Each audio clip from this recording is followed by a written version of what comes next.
Namaskar. My name is Biswajit Banerjee and it is such an honor to be your trainer in this video. In our last video, we covered individual household toilets. In this training video, we will talk about the community toilet. And as has been the case before, there shall be a quiz in the end to reinforce your learning.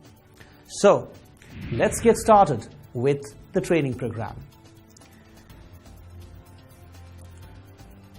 Around 20% of the population in urban areas defecate in the open. That's a large chunk of the population. You would appreciate that this constitutes major health hazards. So wherever individual toilets cannot be provided, community toilets can fill up the gap of providing access to safe sanitation. A community toilet, as is evident from the name, is a toilet that is used by members of a community that resides in the vicinity of the toilet blocks.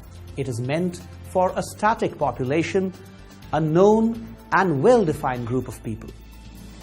A community toilet is usually built in blocks. Each block consists of a number of toilet seats.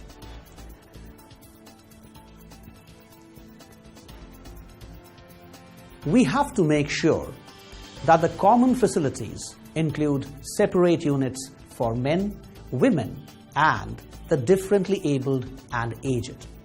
Few cities have also taken the initiative for developing child-friendly toilets. A community toilet is built when an individual toilet for a household does not become feasible, either due to paucity of space or financial reasons or some other reasons. Let's now talk about the beneficiaries of community toilets.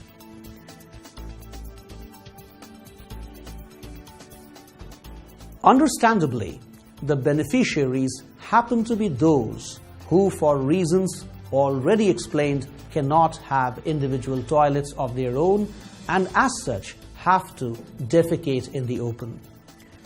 Besides, you would appreciate that community toilets are typically required in settlements where there is no space for constructing individual toilets.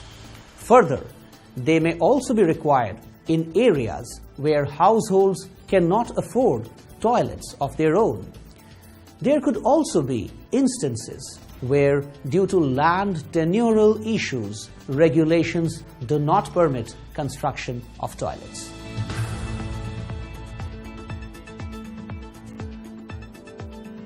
Before construction of a community toilet structure, a thorough understanding of the community which would be using it is needed.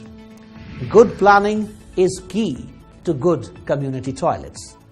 The factors that need to be taken into reckoning include gender proportions, social structures, and community beliefs. The community toilet should not be more than 150 meters away from the beneficiaries supposed to use it, so that it is hardly a 2 or 3 minute walk for them. It should also be constructed where it is easiest to connect an existing sewer line or has space for an on-site sanitation system. Also, the community toilets should be located in safe and highly visible places. Signage for toilets should appear at frequent intervals. The norms for deciding the number of seats are 1 seat for 35 men and 1 seat for 25 women. Many cities use 5 families per cubicle norm for deciding the number of cubicles.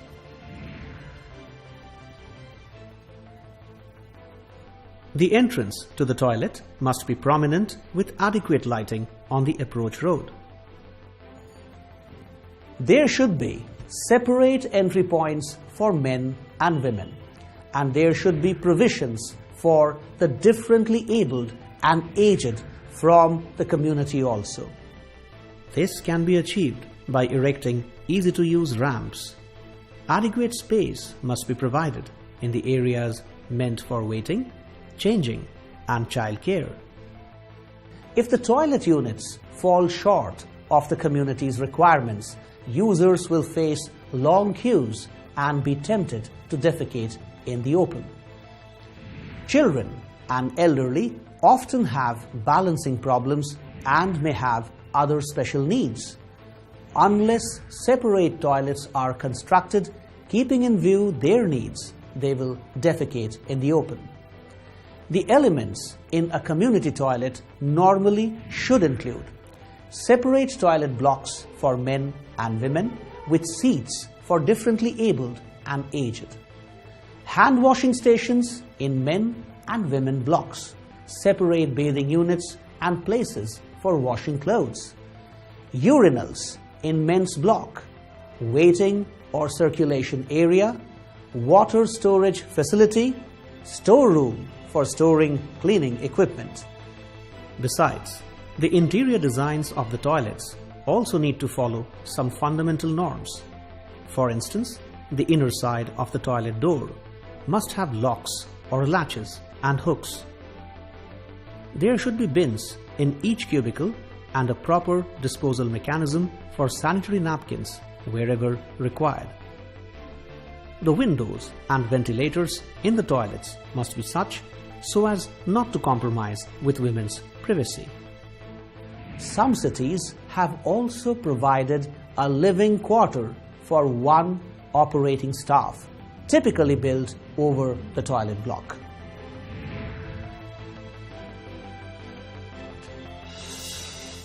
The toilets must be operational round the clock.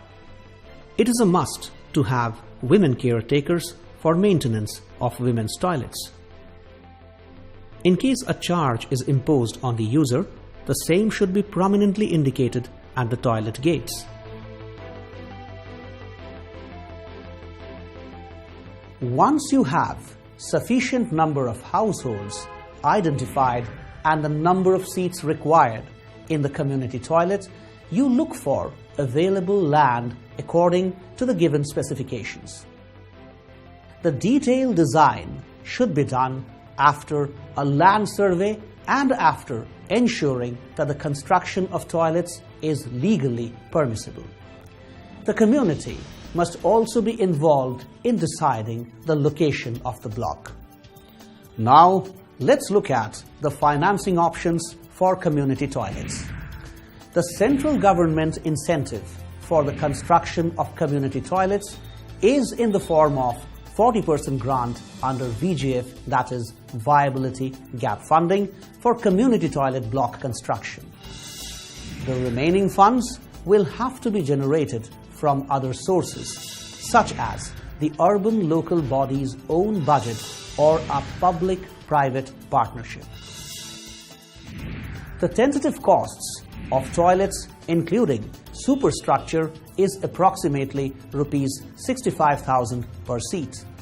The cost per seat would vary depending upon the construction materials, quality of construction, type of treatment, technology adopted, and O&M for specified periods.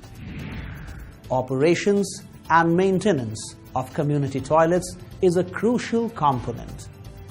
Notably, all the community toilets constructed under the Swachh Bharat mission must have a minimum of 5-year maintenance contract, whether the urban local body would maintain the block through its own staff or outsource it, or will the community take the responsibility of OM.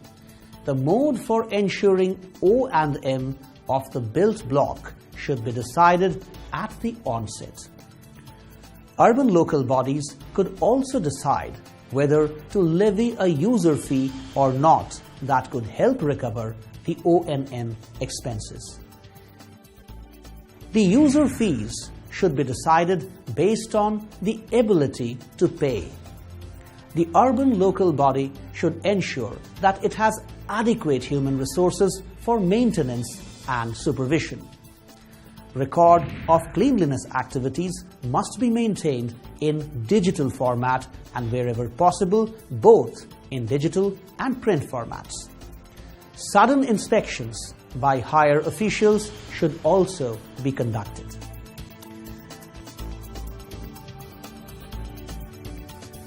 Now, let's talk about the technical aspects of the toilet construction. We have discussed different types of toilets in our last video on individual household toilets. The design and functional aspects of community toilets depends on the availability of resources and wastewater disposal.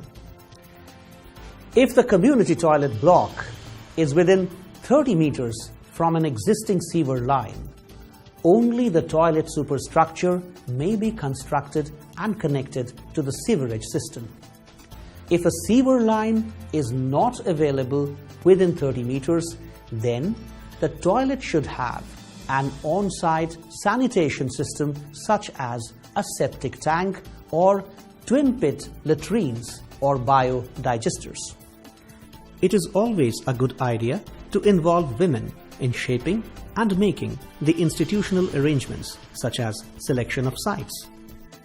It must be ensured that a community toilet has 24 hours of electricity supply. In case the power supply is irregular, alternate sources of light must be provided so that the toilet could be used at any time of the day.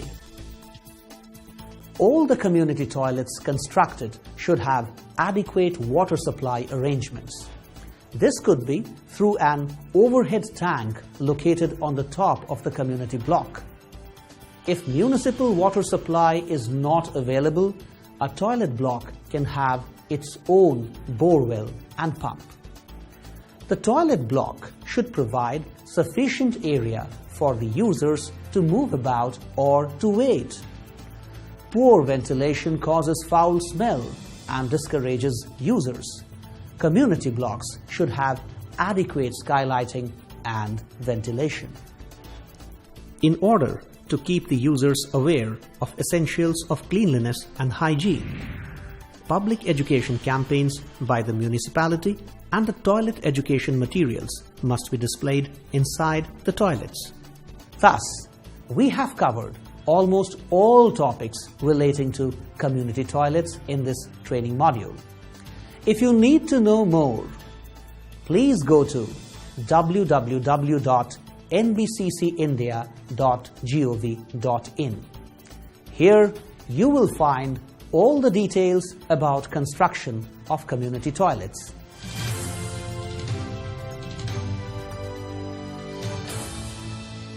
This is the last section of our training module. We will put ourselves to some tests to find out how much did we learn from this training video. So, are you ready? Here comes the first question for you. How far should the community toilet be built? The choices are A. 700 meters, B. 300 meters, C. 150 meters, and D. 900 meters. What did I hear you say? Did you say C. 150 meters? Well, that is the correct answer. Now, let's move on to the next question. On your screen you have question number 2. The entry points for men and women should be A. Separate, B. Same, C. Depends upon whether the area is urban or rural, and D. None of the above. What did you say? Did you say A? Well, that is actually the right answer. Good. Very well done.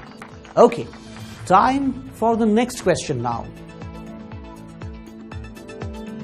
Here is question number 3 for you. A community toilet should be connected to a sewer line if it is within A. 300 meters, B. 30 meters, C. 100 meters, and D. 500 meters. Well, again you have answered it correctly. The answer is B, that is within 30 meters. Okay, let's move on.